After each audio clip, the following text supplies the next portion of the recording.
Hello, xin chào các bạn đã quay trở lại với review 5 phút. Ở cuối tập trước, sau khi nhận lời mời từ pháp tướng, Quỷ Lệ đã liền theo y rời khỏi tử viện yên tĩnh. Hắn ngay lập tức bị choáng ngợp bởi khung cảnh bên ngoài. Khác xa với sự thanh tịnh tiên gia của Thanh Vân Sơn, Thiên Âm Tự lại tấp nập vô số dân thường và bách tính đến thắp hương lễ Phật. Tiếng trẻ con khóc, tiếng phụ nữ nói chuyện, tiếng cầu kinh, một khung cảnh vô cùng trần tục hiện ra trước mắt. Thấy hắn không giấu nổi sự thất kinh, pháp tướng giải thích rằng kể từ khi Phổ Hoàng Thượng Nhân làm phương trượng, ông đã quyết định mở rộng sơn môn, vì Phật cũng là chúng sinh trong thiên hạ. Để minh chứng, pháp tướng chỉ vào con đường đá bằng phẳng dẫn lên chùa và nói: năm xưa, có một vị sư thúc bản môn đã một mình bỏ ra 10 năm đại dụng thần thông, biến một con đường vốn chênh vênh, hiểm trở thành một con đường bằng phẳng, thật đã tạo thành công đức vô lượng. Quỷ Lệ cảm thấy kính phục, bèn hỏi danh hiệu của vị cao tăng đó. Pháp tướng nhìn thẳng vào mắt hắn, ông trầm giọng đáp: vị sư thúc đó danh hiệu là Phổ Trí, cũng đã rời bỏ trần gian hơn 10 năm rồi. Nghe hai chữ Phổ Trí, toàn thân Quỷ Lệ tê liệt, trong đầu ong lên một tiếng, sắc mặt biến đổi liên tục, từ bi thương đến phẫn hận, mọi cảm xúc dồn nén bấy lâu nay như muốn vỡ tung. Pháp tướng không nói thêm gì nữa, mà đưa Quỷ Lệ đi thẳng lên hậu sơn, đến Tiểu Thiên Âm Tự, nơi các vị cao tăng tu hành thanh tịnh. Tại đây, Quỷ Lệ cuối cùng cũng gặp mặt Phổ Hoàng Thượng Nhân. Quỷ Lệ không vòng vo mà trực tiếp nói: ta thấy lạ là Thiên Âm Tự vì sao lại không kể nguy hiểm, mạo phạm Thanh Vân Môn để cứu ta. Thế nhưng Phổ Hoàng không trả lời ngay, thay vào đó ông đáp: trước tiên, bần tăng sẽ đưa thí chủ đi gặp một người đó mong ngóng thí chủ đã lâu, mà thí chủ nhất định cũng mong gặp được y. Nói rồi, Phổ Hoàng dẫn Quỷ Lệ đến một căn tiểu ốc đơn sơ, cũ kỹ ở cuối sân. Cánh cửa vừa mở, một luồng khí lạnh buốt đến thấu xương từ trong ùa ra, bên trong tối đen như mực, nhưng lại lạnh hơn cả băng tuyết Bắc Cực. Khi Phổ Hoàng thắp sáng căn phòng, một cảnh tượng kinh hoàng hiện ra. Trên một chiếc bàn ngọc tròn đang tỏa ra ánh sáng trắng bạc dịu nhẹ, một người đang ngồi xếp bằng, thân thể đã teo nhỏ lại nhưng khuôn mặt vẫn được bảo quản nguyên vẹn như lúc còn sống, chỉ có nét đau khổ và u uẩn hiện rõ, đó chính là thi thể được bảo quản hoàn hảo của Phổ Trí. Đối diện với ân nhân cũng là kẻ thù đã hủy hoại cả đời mình, Quỷ Lệ tâm thần kích động tột độ, hắn đứng không vững và suýt ngã quỵ.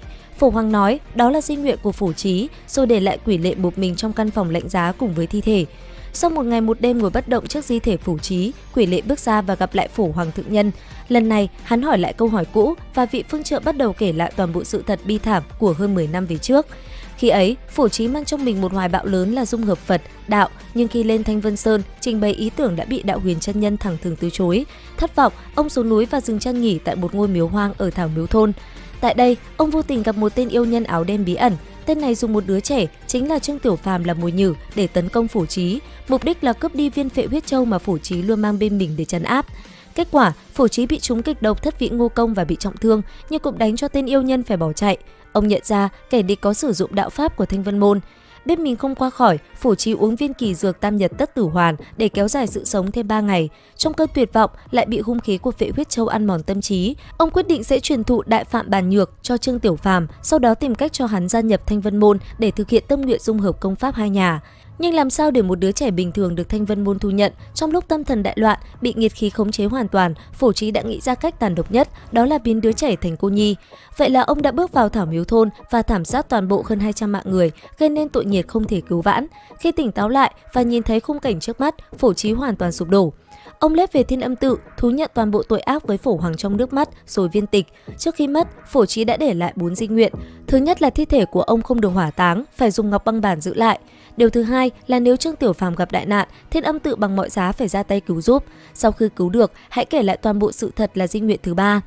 Cuối cùng, quyền xử lý cái thân xác tội nghiệt này hoàn toàn thuộc về Trương Tiểu Phàm. Dù đánh, chửi hay rắc tro cốt, tăng nhân Thiên Âm Tự tuyệt đối không được can thiệp. Nghe xong toàn bộ câu chuyện, Quỷ Lệ cuối cùng cũng không kìm được mà bật khóc nức nở.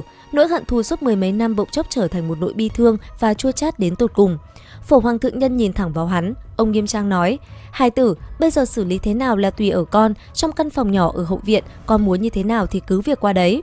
Quỷ Lệ nghiến chặt răng, quay ngoắt người, bước chân nặng trĩu đi về phía căn phòng chứa di thể Phổ Trí. Hắn lại vào trong căn tiểu ốc đó. Một ngày một đêm nữa trôi qua trong im lặng tuyệt đối. Bên ngoài, pháp tướng kiên nhẫn đứng đợi. Khi màn đêm buông xuống, Phổ Hoàng Thượng Nhân đến bên pháp tướng, ánh mắt nhìn về phía căn phòng, lạnh lùng nói: thị phi đúng sai, ân oán tình cừu, dù sao chăng nữa cuối cùng cũng phải kết thúc. Nói rồi, ông cất bước đi về phía gian tiểu ốc, pháp tướng lặng lẽ theo sau, lòng ngày càng khẩn trương. Một ngày một đêm vừa qua, ở bên trong, đối diện với kẻ đã tạo ra bi kịch đời mình, Quỷ Lệ đã làm những gì và quyết định cuối cùng của hắn sẽ ra sao? Ấn theo dõi kênh YouTube Review 5 phút để biết thêm chi tiết nhé. Bây giờ thì xin chào và hẹn gặp lại các bạn.